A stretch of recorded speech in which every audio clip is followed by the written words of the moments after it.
वैभव, विरासत और संगठन का प्रतीक गांव मोहम्मदपुर आमद की ऐतिहासिक यात्रा।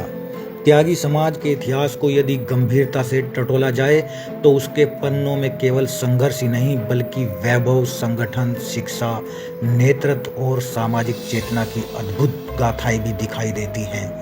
आज जब त्यागी हॉस्टल मेरठ के पुनर्जागरण का समय चल रहा है, तब उसके इतिहास से जुड़े उन परिवारों और गांवों तक पहुंचना आवश्यक हो जाता है जिन्होंने इस महान संस्थान की नींव को अपने त्याग, धन और दूरदर्शिता से मजबूत किया था। इसी क्रम में हमारी टीम का जाना हुआ जनपद गाजियाबाद के गांव मोहम्मदपुर आमद, एक ऐसा गांव जो केवल भौगोलिक पहचान नहीं बल्कि त्यागी बिरादरी के संगठन, अनुशासन और सामाजिक आदर्श का जीवंत उदाहरण है।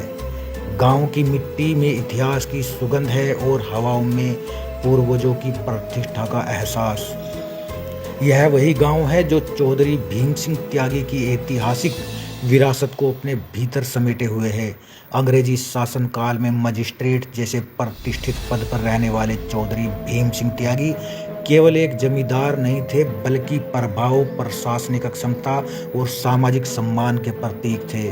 कहा जाता है कि वे 52 गांवों के जमींदार थे। उस दौर में जब अंग्रेजी शासन भारतीयों को बड़े पदों पर सीमित अवसर देता था, तब किसी भारतीय का मजिस्ट्रेट बनना स्वयं में उसकी योग्यता, प्रभाव और प्रतिष्ठा का प्रमाण था। जब हमारी टीम ने उनके पुश्तैनी परिसर और कोठी को करीब से देखा तो ऐसा प्रतीत हुआ मानो समय अचानक 100 वर्ष पीछे लौट गया हो। विशाल दरवाजे, ऊंची दीवारें, चौड़े आंगन, मजबूत लकड़ी की नक्काशी, पुराने स्थापत्य की भव्यता और हर कोने में बसी ऐतिहासिक गरिमा यह बताने के लिए पर्याप्त थी कि यह केवल एक घर नहीं बल्कि एक युग की पहचान रहा होगा। कोठी के हर हिस्से में मानो संपन्नता और वैभव की आवाज सुनाई दे रही थी। ऐसा लग रहा था जैसे दीवारें स्वयं कह रही हों कि कभी यहाँ समाज के बड़े निर्णय लिए जाते होंगे, किसानों और ग्रामीणों की समस्याओं पर चर्चा होती होगी और शिक्षा व समाज सुधार की योजनाएं बनाई जाती होंगी। इस यात्रा का एक अत्यंत भावुक और प्रेरणादायक पक्ष यह भी रहा कि वीवीआईपी वाले चौधरी प्रवीण त्यागी जी, उनका पुश्तैनी घर है, उसको भी देखने का अवसर मिला।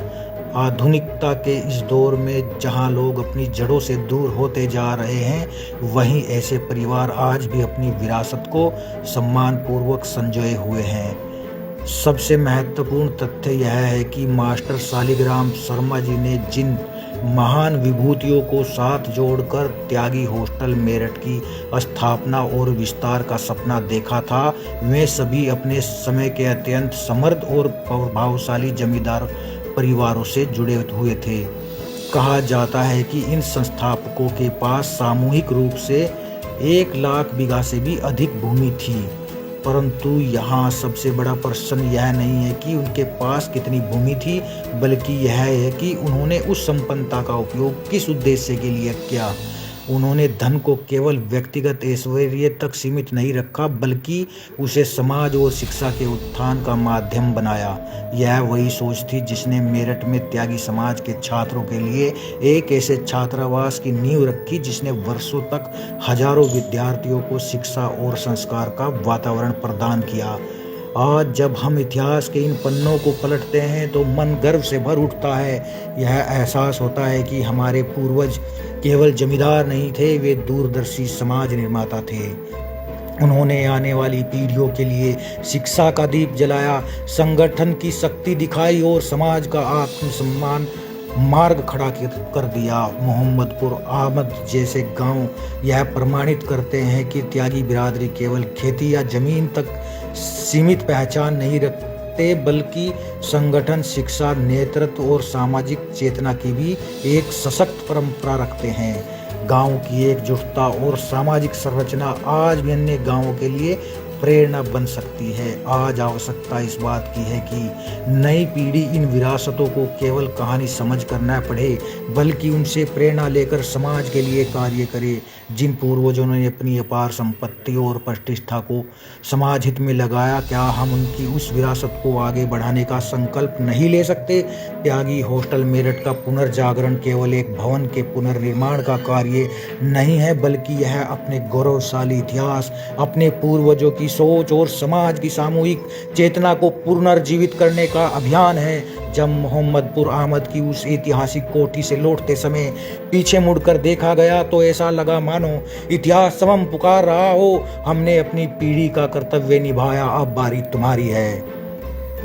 पुरानी हवेली त्यागी समाज की गाथा कह रही है। समय बीत जाता है, पीढ़ियां बदल जाती है, लेकिन कुछ इमारतें ऐसी होती हैं जो इतिहास को अपने भीतर जीवित रखती हैं। वे केवल ईंट, पत्थर और लकड़ी का ढांचा नहीं होती, बल्कि समाज की स्मृतियों, संघर्ष, वैभव और संस्कारों की जीवंत धरोहर बन जाती है। ऐसी ही अनुभूति तब होती है जब किसी पुरानी हवेली के विशाल दरवाजों, ऊंची छतों और शांत आंगनों के बीच खड़े होकर अतीत को महसूस किया जाता है। त्यागी समाज की पुरानी हवेलियां भी केवल भवन नहीं, बल्कि उस गौरवशाली इतिहास की साक्षी हैं जिसने शिक्षा, संगठन, सम्मान और सामाजिक नेतृत्व की मजबूत नींव रखी। इन हवेलियों की दीवारें मानो आज भी बीते हुए 100 वर्षों की कहानी सुना रही हैं। जब किसी पुरानी हवेली में प्रवेश किया जाता है तो सबसे पहले उसकी भव्यता ध्यान खींचती है। बड़े बड़े दरवाजे, लकड़ी की पुरानी नक्काशी, चौड़े आंगन, ऊंचे बरामदे और मजबूत दीवारें यह एहसास कराती हैं कि कभी यहाँ वैभव और सम्मान का केंद्र हुआ करता था। उस समय न आधुनिक मशीनें थी और न ही आज जैसी तकनीक, फिर भी जो स्थापत्य कला इन हवेलियों में दिखाई देती हैं वह तत्कालीन संपन्नता और दूरदर्शिता का प्रमाण है। त्यागी समाज की इन हवेलियों ने केवल परिवारों को आश्रय नहीं दिया, बल्कि समाज के बड़े निर्णयों को भी जन्म दिया। इन्हीं आंगनों में पंचायतें बैठी, शिक्षा पर विचार हुआ, समाज सुधार की योजनाएं बनी और युवाओं के भविष्य को लेकर चिंतन किया गया। इन हवेलियों के भीतर केवल परिवार नहीं रहते, बल्कि पूरा समाज बसता था।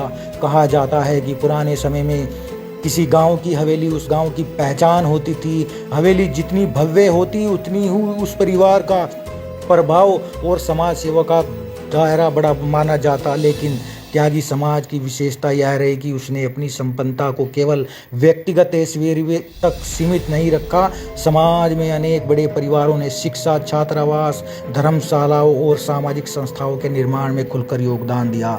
इसी सोच का परिणाम था कि त्यागी हॉस्टल मेरठ जैसी ऐतिहासिक संस्था, जिसकी स्थापना समाज के दूरदर्शी लोगों ने विद्यार्थियों के भविष्य को ध्यान में रखते हुए की। उस समय के जमींदारों और प्रतिष्ठित परिवारों ने समझ लिया था कि आने वाला युग शिक्षा का होगा, इसलिए उन्होंने अपनी शक्ति और संपत्ति को समाज के उत्थान में लगाया। आज जब इन पुरानी हवेलियों को देखा जाता है तो कई जगह समय की मार स्पष्ट दिखाई देती है।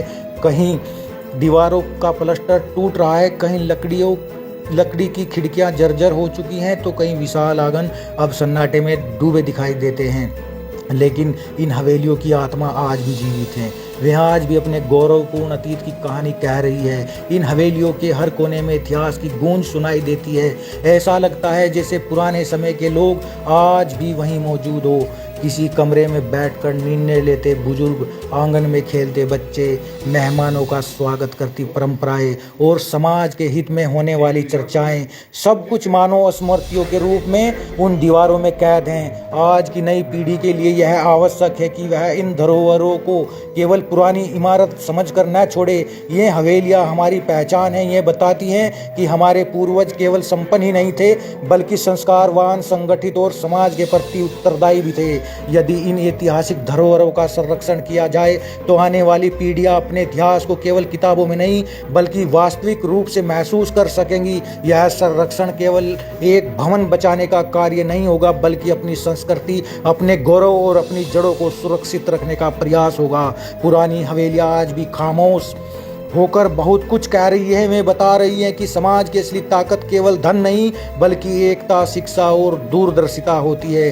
त्यागी समाज की ये हवेलियां आने वाली पीढ़ियों से मानो यही कह रही हैं, हमने इतिहास बनाया था, अब उसे संजोकर आगे बढ़ाना तुम्हारा कर्तव्य है।